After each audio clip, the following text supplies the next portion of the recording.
On April 30, 1945, at approximately 3:30 in the afternoon, Adolf Hitler shot himself in a concrete bunker buried 8.5 meters beneath the streets of Berlin, and then the Soviet Union spent the next 55 years lying about it. This is the story of what actually happened inside the Führerbunker during Hitler's final 24 hours, who was there, what was said, what was burned, and why the truth of that afternoon was one of the most aggressively suppressed facts of the entire 20th century. The death itself lasted seconds. The cover-up stretched across decades, and the reason Stalin worked so hard to keep the truth buried had nothing to do with protecting Germany. It was about protecting Stalin himself. To understand what happened on April 30, 1945, you first need to understand what Berlin looked and felt like from inside that bunker. The Führerbunker was not a grand command center, it was a damp, diesel-smelling hole in the ground, 30 small rooms sealed behind walls up to 4 meters thick and a roof of nearly 3 meters of reinforced concrete, built below the water table by the Hochtief construction firm and completed in 1944. Pumps ran around the clock to keep the groundwater out, the air recycled through a closed-loop ventilation system using the same basic engineering principle found in modern submarines and space stations, and a diesel generator hummed without pause. Construction cost 1,349,899.29 Reichsmarks, and it was where Adolf Hitler spent the last 105 days of his life, moving in permanently on January 16, 1945, never leaving again. By the morning of April 30, the military situation above ground had collapsed in ways that numbers alone can barely capture. Roughly 2.5 million Soviet troops had been massed for the assault on Berlin, including 78,556 soldiers of the 1st Polish Army, backed by 6,250 tanks, 7,500 aircraft, and 41,600 artillery pieces and mortars spread across 3 fronts. Berlin had been encircled since April 24. Soviet forces had already reached Potsdamer Platz, and on the morning of April 30 they were less than 500 meters from the bunker entrance. Adolf Hitler knew exactly how close they were, because General Helmuth Weidling, the Berlin defense commander, walked into the bunker that morning and delivered the news directly: the ammunition would run out by that night. That was the last military briefing Adolf Hitler ever received. To understand April 30, you need to go back 48 hours, because 2 pieces of news arrived at the Führerbunker on the evening of April 28 that changed everything about how Adolf Hitler planned to die. The first came through a BBC broadcast. Hermann Fegelein, Hitler's SS liaison officer and the brother-in-law of Eva Braun, had been caught trying to slip out of Berlin in civilian clothes, and documents found during his arrest connected him directly to Heinrich Himmler. What those documents revealed was what Adolf Hitler later called the worst betrayal of his life. Himmler, der Treu Heinrich, loyal Heinrich, the man trusted above almost anyone, had been quietly negotiating a surrender with the Western Allies through Swedish diplomat Count Folke Bernadotte. Fegelein was taken to the garden, court-martialed, and shot. The fact that he was Eva Braun's own brother-in-law made no difference. The second piece of news arrived from Italy, and it carried a different kind of weight. Benito Mussolini and his mistress Clara Petacci had been captured by Italian partisans, executed, and their bodies strung upside down by their heels from a metal beam at a petrol station in Milan, where crowds gathered to throw things at the corpses. Witnesses later recalled that Mussolini's fate came up directly in conversations about Adolf Hitler's own. The conclusion was not spoken as a plan so much as a certainty: Adolf Hitler was not going to be taken alive, not going to be put on display, and April 28 locked that decision into a specific sequence of events. That sequence began with a wedding. Sometime around midnight, crossing from April 28 into April 29. 1945, Adolf Hitler married Eva Braun in a brief civil ceremony inside the bunker's map room, with a notary named Walter Wagner officiating. Wagner had been summoned specifically for this purpose by Joseph Goebbels, and would be killed in the street fighting within days. Joseph Goebbels and Martin Bormann served as witnesses. Both parties were required to affirm their pure Aryan descent as the Third Reich's bureaucratic forms demanded, and Eva began signing the marriage certificate as Eva B., then crossed out the B and wrote her full new name, Eva Hitler, née Braun. A small champagne reception followed in the conference room, and Traudl Junge, Hitler's personal secretary and one of the last surviving eyewitnesses, later described it as something close to surreal: a group of people who had spent months together in a concrete box, many of them waiting to die, raising glasses to a marriage that had been kept secret for more than 12 years. Eva Braun had been Adolf Hitler's companion since the early 1930s, almost entirely hidden from the German public, who had no idea she existed as his partner. She had returned to Berlin on April 15 against Hitler's direct orders, refusing to leave him, and on the night of April 28 she was 33 years old, aware of exactly what was coming, and she had chosen to be there for it. Between approximately 2 o'clock and 4 o'clock in the morning on April 29, Adolf Hitler dictated 2 documents to Traudl Junge, sitting across from her as she typed. The first was his personal will, brief, directing that his private possessions go to the Nazi Party or, if the party no longer existed, to the German state, providing Eva Hitler's mother with a pension of 12,000 Reichsmarks per year, and naming Martin Bormann as executor. The second was the political testament, and it was extraordinary in one specific way. It contained no admission of failure, no acknowledgement that anything had gone wrong, no recognition that the ideology had produced the catastrophe now audible through the bunker's concrete ceiling.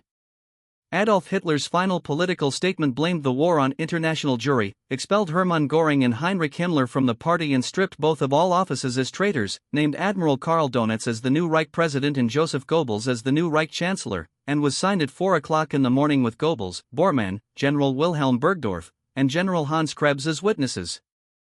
The central passage read, "I die with a happy heart. I do not wish to fall into the hands of an enemy who requires a new spectacle organized by the Jews." Modern crisis management and corporate governance have a concept called the dead hand document, a statement written in advance to be activated upon a leader's death, designed to redirect the organization and ensure continuity without them. Hitler's political testament was exactly that structure, a document written to outlast him, to reassign power, to assign blame, and to shape how history would receive him, with one key difference: where organizations use dead hand documents to preserve, Adolf Hitler used his to deflect. 3 couriers left the bunker around noon on April 29, each carrying a copy of the testament. Heinz Lorenz, Wilhelm Zander, and Willy Johann Meyer, tasked with reaching Admiral Donitz, the newly designated leader of what remained of the Reich. By the afternoon of April 29, 1945, Adolf Hitler no longer trusted the cyanide capsules the SS had supplied to the bunker, and the logic behind that distrust was straightforward: if Heinrich Himmler could betray him after decades of absolute loyalty, the SS-supplied poison might just as easily be a sedative designed to render him unconscious so the Soviets could take him alive.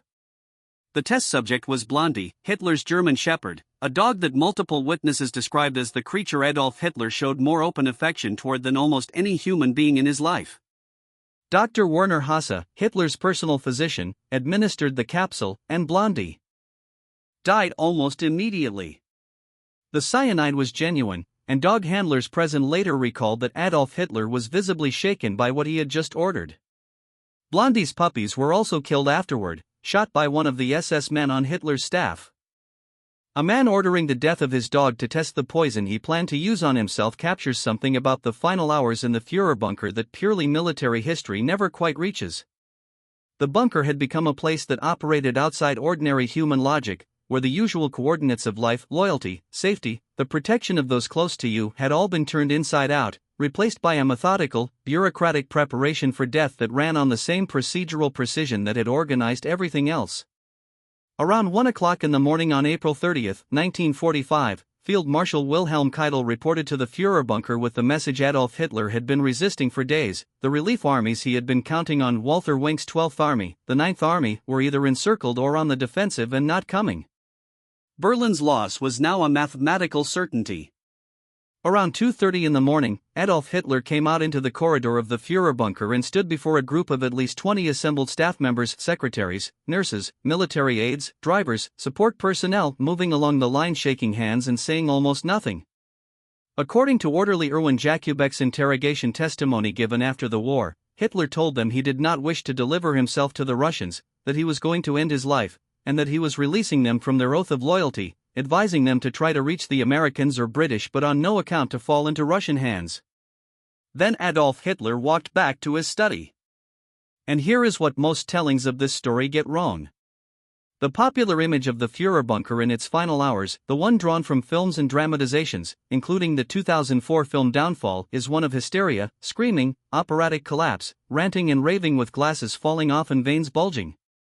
While extreme emotional intensity had certainly occurred in the days before April 30, the documented record of April 30 itself looks nothing like that. Traudl Junge, Rokas Misch, Heinz Ling, and Otto Gunsch, the witnesses who were actually there, all described that day as quiet, almost eerily so, as if Adolf Hitler had moved past rage into something colder and more final. At around 3:30 in the morning, Adolf Hitler sat with his secretaries Traudl Junge and Gerda Christian in Cook-Constanz Manzierli for tea, with Dr. Hasse present, and per Junge's later account it was Hasse who quietly explained to Eva Hitler the correct method: bite into the capsule hard the moment you hear a shot.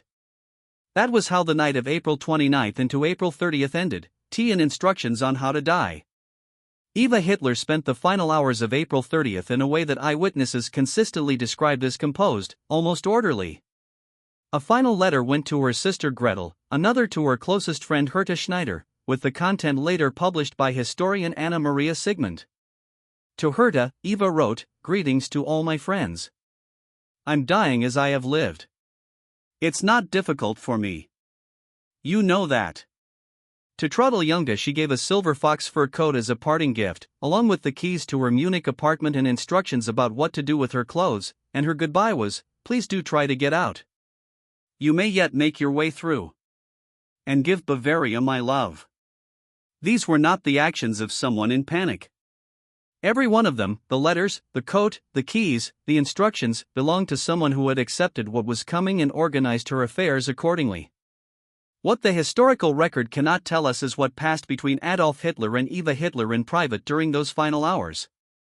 The accounts from the corridor come from people who heard but did not see, giving us the architecture of the final hours without their interior. The two people who were alone together know what was said, and neither survived to say it. Late on the morning of April 30, General Helmuth Weidling arrived at the Führerbunker for what turned out to be the last military briefing of Adolf Hitler's life, delivering a report whose conclusion left no room for interpretation. The ammunition in the city would run out by that evening, and the front lines were collapsing street by street. Adolf Hitler listened, nodded, and dismissed Weidling. Around 1 o'clock in the afternoon, Adolf Hitler sat down for his final lunch with secretaries Junge and Christian in Cook-Constanz Manzierli, a spare, vegetarian meal of the kind he had eaten for years, with Eva Hitler absent and the conversation reported to be nearly non-existent. Somewhere between 2:30 and 3:15 in the afternoon, the final farewells took place in the corridor, Adolf Hitler and Eva Hitler moving through the remaining group, handshakes again, almost no words again.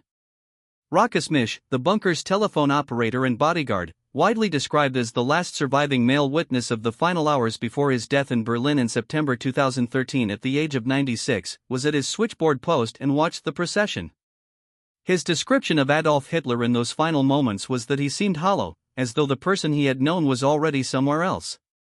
Accounts from the 1956 West German court finding placed the deaths at around 2:30 in the afternoon, while most survivor accounts, including Ling's, put them closer to 3:30.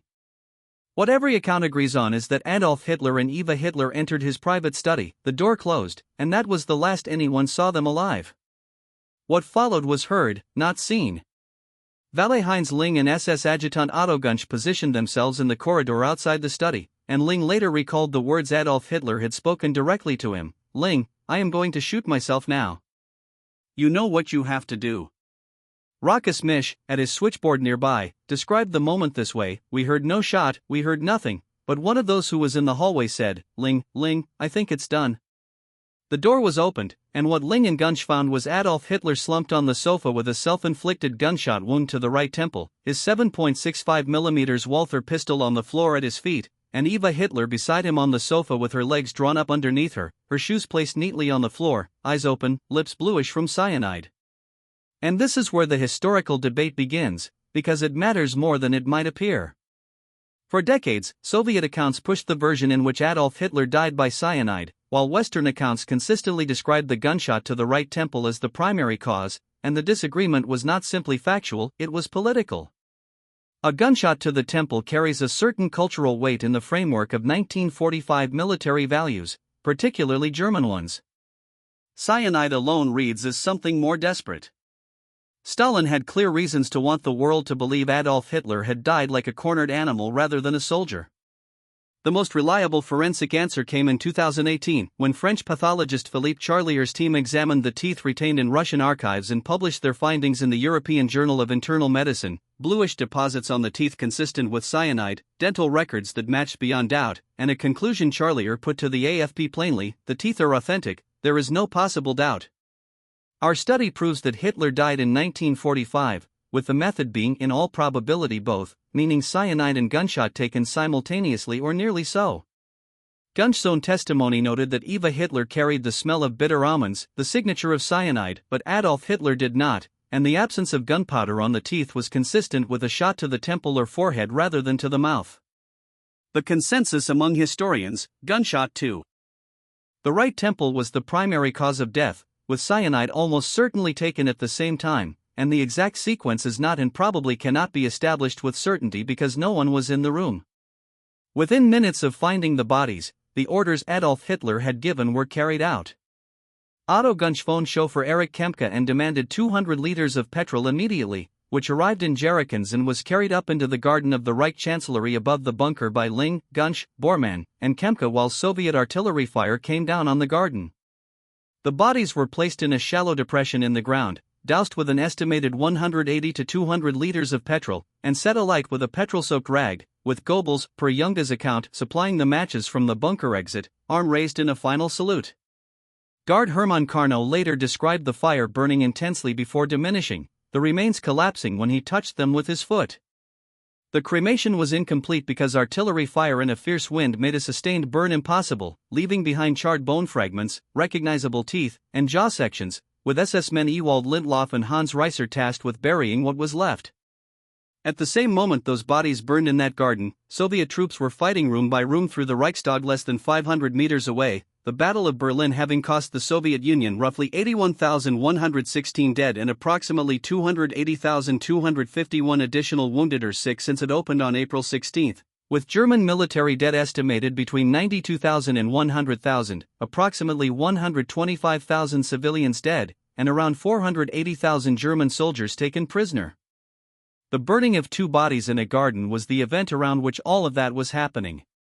On May 1, 1945, the day after Adolf Hitler's death, Joseph Goebbels, the man Hitler had just named as his final Reich Chancellor, and his wife Magda made a decision that historians, psychologists, and ethicists have been debating ever since.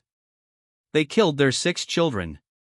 Helga, Hildegard, Helmut, Holdine, Hedwig, and Heidrun, the eldest was 12 years old, the youngest was 4, were all given cyanide. Magda Goebbels had written to her son from a previous marriage, Harold Quandt, who was not in the bunker: "The world that comes after the Führer and National Socialism is not any longer worth living in, and therefore I took the children with me." Joseph and Magda Goebbels then went to the garden and died themselves, both took cyanide, and the accounts generally agree that Joseph Goebbels was also shot, by himself or by an aide, to ensure death. Martin Bormann attempted a breakout with a group of others that night, dying near Lueder Station, his fate unknown for decades until his skeletal remains were identified in 1972 near the location witnesses had described and confirmed by DNA testing in 1998. The fate of the Goebbels children raises a question about how a system of belief becomes so total that a parent considers death preferable to allowing their children to live in a world without it, and psychologists studying group dynamics in isolated, high-pressure environments, submarines, Antarctic research stations, space missions have used the Führerbunker as a case study in what happens when a closed system loses contact with external reality entirely. The bunker was physically sealed, the information flowing in was filtered, and the people inside had no meaningful way to test their beliefs against the world as it actually was. Modern cult exit counselors encounter that same dynamic in far less extreme settings, and the Goebbels case remains one of the most extreme documented examples of where that dynamic ends. Berlin fell on May 2, 1945, Soviet troops flooded into the ruins, and SMERSH, the Soviet military counterintelligence service under Viktor Abakumov, moved immediately to find and identify whatever remained of Adolf Hitler. The garden cremation had been incomplete. Charred remains sat in a shell crater alongside other burned bodies from the final hours, adjutants, staff all in various states of destruction. SMERSH agents worked primarily through dental evidence, finding and interrogating 2 key witnesses, Kathy Husermann, the assistant to Hitler's personal dentist Hugo Blaschke, and dental technician Fritz Ekman, both of whom confirmed the dental remains matched their records of Adolf Hitler's teeth, and both of whom were then imprisoned in the Soviet Union for years, in part simply because of what they now knew. And here is the part that most accounts of this history leave out entirely. By late June 1945, Soviet intelligence chief Lavrentiy Beria had forwarded the SMERSH findings to Stalin, who now held dental evidence, eyewitness testimony, and forensic confirmation that Adolf Hitler was dead. At the Potsdam Conference in July 1945, Stalin told the Western Allied leaders that Adolf Hitler might still be alive, possibly in Spain, possibly in Argentina. That was a deliberate lie, and the reason behind it was straightforward: a live Hitler somewhere in the world was politically useful in ways a dead Hitler was not. A fugitive Hitler kept the Western Allies anxious, gave Stalin leverage, fed uncertainty, and in the early months of the Cold War, uncertainty was a resource. Soviet authorities buried the remains secretly, moved them multiple times, and in April 1970, acting on orders from KGB chief Yuri Andropov, the remains were exhumed from a SMERSH facility in Magdeburg, cremated a second time, and the ashes dumped into the Biederitz River. 2 fragments were retained in Moscow, a jawbone piece and a skull fragment, and the skull fragment was what the Soviet Union displayed publicly in the year 2000, claiming it as definitive proof that Adolf Hitler had died in Berlin. In 2009, University of Connecticut archaeologist Nick Bellantoni and geneticist Linda Strasbaugh ran DNA testing on that skull fragment. The fragment belonged to a woman between the ages of 20 and 40. Bellantoni put it plainly: what the DNA told us is that it was female. The skull Russia had been displaying as proof of Adolf Hitler's death for 9 years was not his. The conspiracy theories about Adolf Hitler escaping to Argentina, or to Antarctica, or somewhere else have had a remarkably long cultural life, and they rest primarily on a set of FBI tip files, specifically file numbers 65 to 53615, compiled after the war, containing informant reports claiming sightings of Adolf Hitler at various South American locations, and the existence of those files has been used repeatedly to suggest that even the FBI thought he might have survived. The actual record tells a different story. J. Edgar Hoover himself found no serious indication that Adolf Hitler was in Argentina, and the FBI followed those tips because following tips was their job, not because the tips carried credible evidence. These were the same files that received reports of Elvis Presley being alive in the 1980s. But here is the structural problem with the escape theory that goes beyond the absence of evidence. The Führerbunker in its final days contained dozens of people, many of whom did not stay, many of whom were captured by the Soviets, many of whom survived the war and were subsequently interviewed, interrogated, or put on trial. Traudl Junge wrote a memoir and gave filmed interviews before her death in 2002. Rokas Mish spoke publicly about what he had witnessed until his death in 2013. Otto Gunshot and Heinz Ling both spent approximately a decade in Soviet captivity under intensive interrogation specifically designed to get them to contradict each other about what had happened in that bunker, and both independently corroborated, repeatedly, across years of questioning under conditions built to extract contradictions, that they had been in that corridor, that they had entered to find 2 dead bodies, and that they had carried those bodies to the garden. Historian Richard J. Evans and researcher Luke Daly-Groves have both examined the escape theory in detail and found it without evidentiary foundation, and the 2018 Charlier dental study closed the question forensically, matching the Moscow jawbone to dental records made during Adolf Hitler's lifetime by Hugo Blaschke and confirming there is no possible doubt. In late 2025, a documentary called Hitler's DNA, Blueprint of a Dictator, produced for Channel 4 and BBC, reported the results of a 4-year research project led by geneticist Turi King, a professor at the University of Bath who had previously identified the remains of King Richard III in 2012. The project was built around a swatch of fabric cut from the sofa in Hitler's study, the same sofa where the bodies were found on April 30, 1945. United States Army Colonel Roswell P. Rosengren, communications officer to General Dwight D. Eisenhower, cut the swatch in 1945. It passed through the Rosengren family for decades, and in 2014 it was sold at auction to the Gettysburg Museum of History in Pennsylvania. King's team extracted and sequenced DNA from bloodstains on the fabric, matched it to a confirmed male line relative of Adolf Hitler, and confirmed through genetic rather than dental means that Adolf Hitler died in the bunker in Berlin in 1945, also finding that his paternal lineage carried no Jewish ancestry, contradicting claims that had circulated for decades.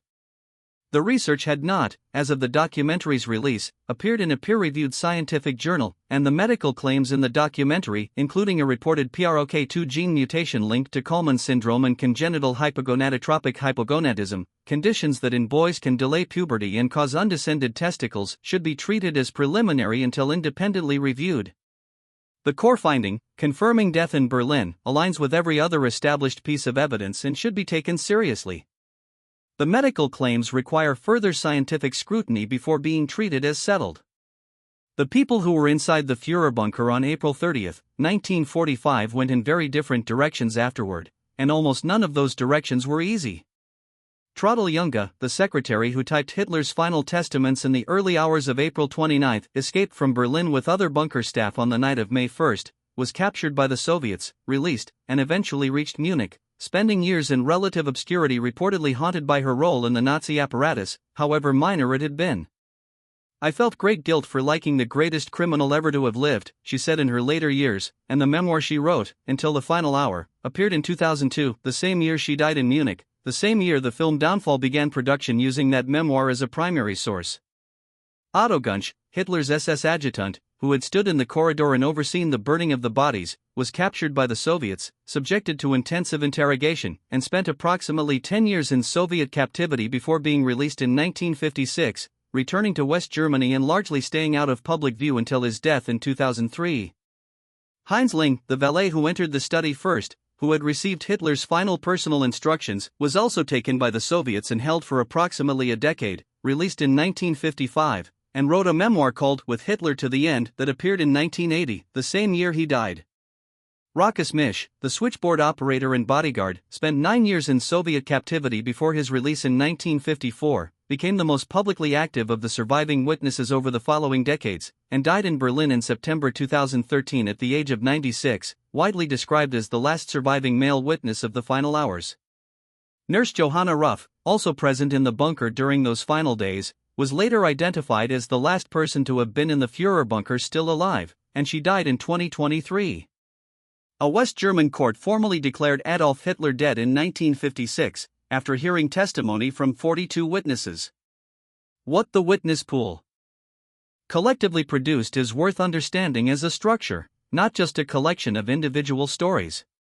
The Soviets had every incentive to get those prisoners to contradict each other, to extract a version of events that served Moscow's preferred narrative, and they subjected Gunsch and Ling to years of exactly that kind of pressure.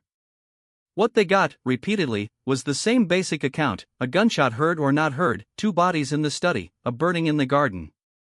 The story held not because these men were loyal to Adolf Hitler, most had reasons by 1955 to want distance from him, but because the truth is structurally harder to distort under sustained pressure than a fabrication is.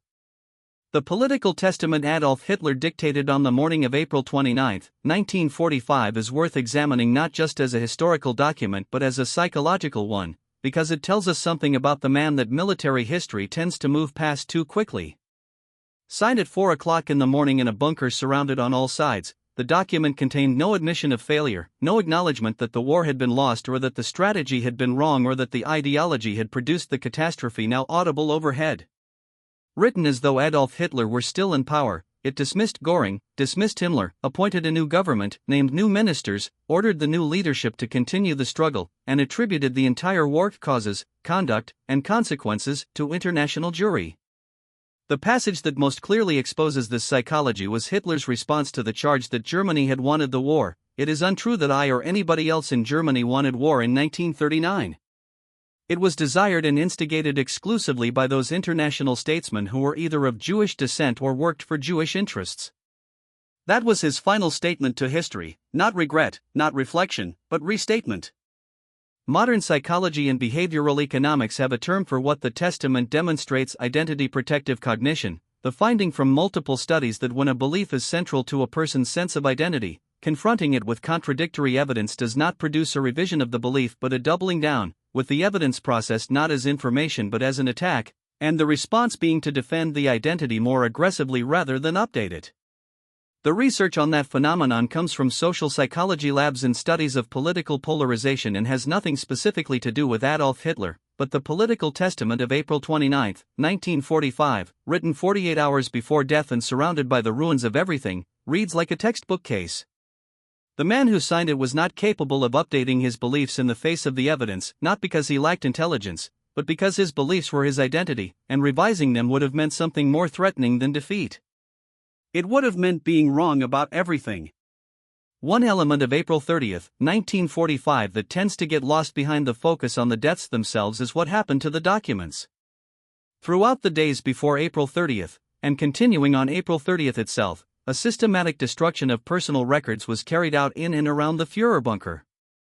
Adolf Hitler ordered his adjutant Julius Schaub to travel to Munich and destroy the contents of his safe in his private apartment there, and to destroy archives stored at the Berghof in the Bavarian Alps, and Schaub complied.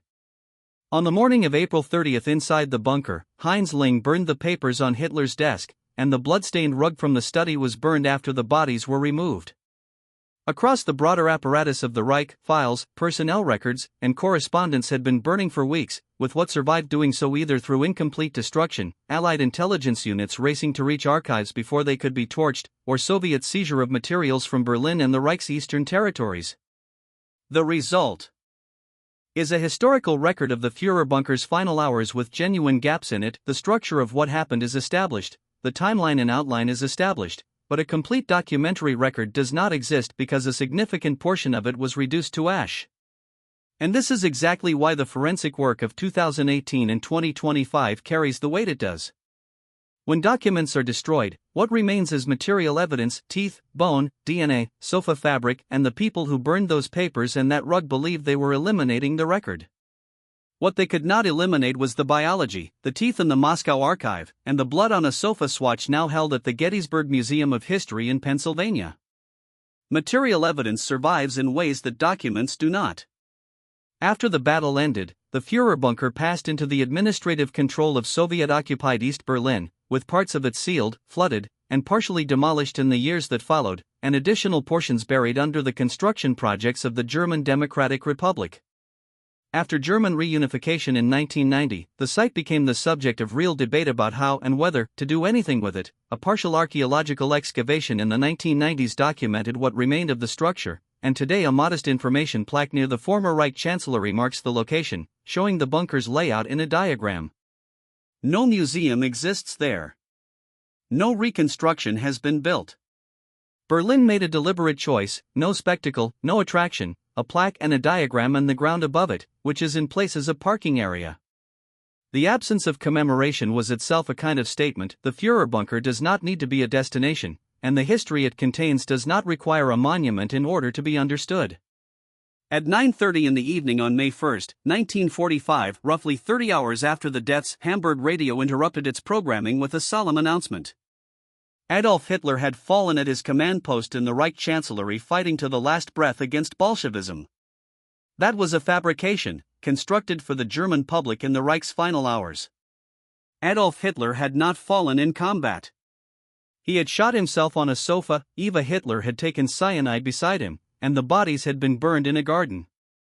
The announcement was written to give Adolf Hitler a soldier's death he had not experienced, death in battle, at the post, against the enemy, driven by the same impulse behind the political testament, the refusal to acknowledge what had actually happened in favor of what the ideology required to have happened. The war in Europe ended 8 days later, on May 8, 1945.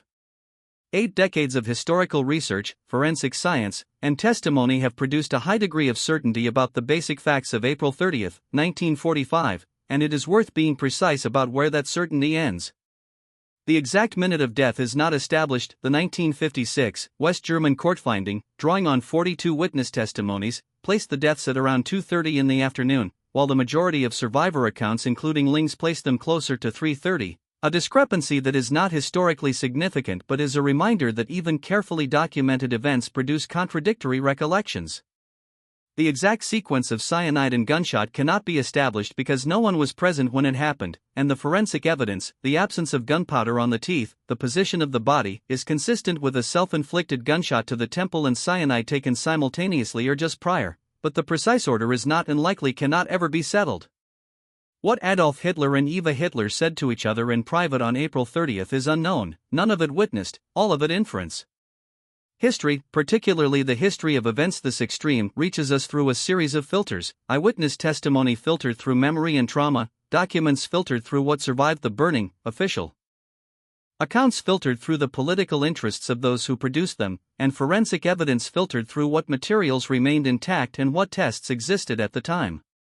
Everything known about April 30, 1945 is the product of all those filters running across 8 decades of inquiry. The urge, when confronting an event of this scale, is to want the clean and complete version, and that version exists in the films. The real version has gaps, and those gaps are part of the truth. The most conclusive physical evidence connecting the remains to Adolf Hitler has always been the teeth, not the skull, and the reason for that goes back to the state of Hitler's mouth during his lifetime. His dental history was extensive and unusual. A poor early diet, limited dental care in his younger years, and a lifelong habit of grinding his teeth under stress had combined to produce a distinctive dental profile documented in detail by Hugo Blaschke, his personal dentist for many years, covering unusual bridges, crowns, and fillings that together formed a record specific enough to serve as identification.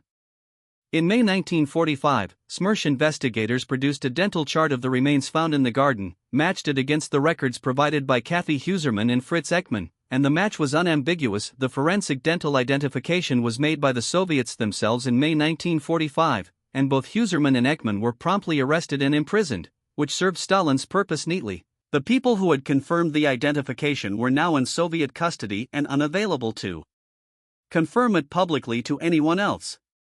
The jawbone fragment retained in Moscow became the subject of the 2018 Charlier study, which found that the dental records matched, the deposits on the teeth were consistent with cyanide ingestion, the dental profile aligned with Adolf Hitler being a vegetarian. The study noted the absence of deposits associated with meat consumption, and on every dimension that could be tested, the teeth were Adolf Hitler's. Philippe Charlier's statement to the AFP left no room for interpretation. The teeth are authentic, there is no possible doubt. Our study proves that Hitler died in 1945. Pulling back to see the complete sequence, on the night of April 28 into April 29, 1945, Adolf Hitler married Eva Braun in the bunker's map room with notary Walter Wagner officiating and Goebbels and Bormann as witnesses. Between 2 o'clock and 4 o'clock that morning, Adolf Hitler dictated his personal will and political testament to Traudl Junge, signed both at 4 a.m., and dispatched 3 couriers, Heinz Lorenz, Wilhelm Zander, and Willy Johannmeyer, to carry copies out of the city. During the afternoon of April 29, he had the cyanide tested on Blondie, who died immediately. Around 2:30 in the early morning of April 30, he released his staff from their oath of loyalty. Late that morning he received the final military briefing from General Weidling. Around 1 o'clock in the afternoon came the final lunch with his secretaries and cook. The final farewells ran between 2:30 and 3:15. And at approximately 3:30 in the afternoon of April 30, 1945, Adolf Hitler and Eva Hitler died in his study. Gun Ling oversaw the burning in the garden. The Goebbels family died the following day. Berlin fell on May 2. Germany surrendered on May 8. Smersh identified the remains through dental evidence by May 1945, reported the identification to Stalin, and the Soviet Union spent the next 55 years lying about what it knew. A West German court declared Adolf Hitler legally dead in 1956, following testimony from 42 witnesses. Forensic dental analysis in 2018 confirmed the teeth in Moscow were authentic. DNA analysis of the sofa swatch, reported in 2025 by Tori King's team, confirmed death in Berlin through genetic evidence matched to a male-line Hitler relative. The skull fragment Russia displayed publicly in 2000 was shown by 2009 DNA testing to belong to a woman between 20 and 40 years of age. Nobody was supposed to see this. And that is not a metaphor. It is a description of a deliberate institutional strategy carried out for more than half a century. Stalin did not want the world to see what had happened in that garden. He wanted the uncertainty to stay alive, the possibility of a living Adolf Hitler in Argentina or Spain to remain open, because that possibility was worth more to him as a political tool than the truth was worth as a historical record. What undid that strategy was not a dramatic revelation or a whistleblower or a confession.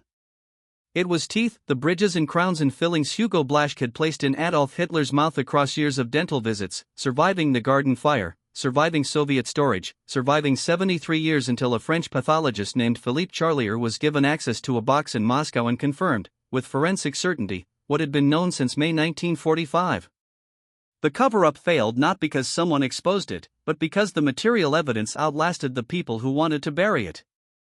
The gap between what actually happened on April 30, 1945, 2 people dying in a concrete room, bodies burned in a garden, remains buried and moved and eventually dumped into the Biederitz River, and the mythological scale of what surrounded those deaths is one worth sitting with.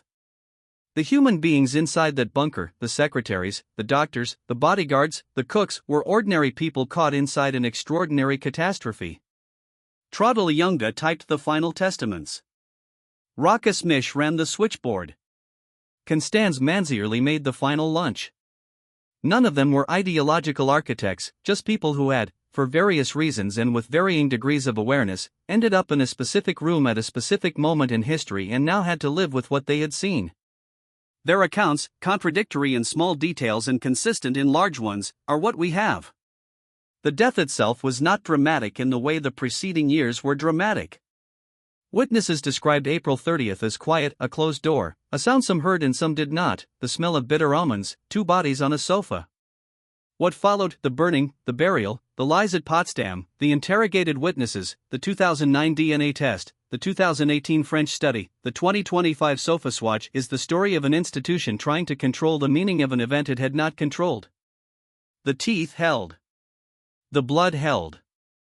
The witnesses, put through a decade of Soviet interrogation, kept telling the same story because the same story was what had happened. The question worth carrying away from all of this is not whether Adolf Hitler died in that bunker on April 30, 1945, the forensic record has been clear on that for decades to anyone willing to look at it honestly.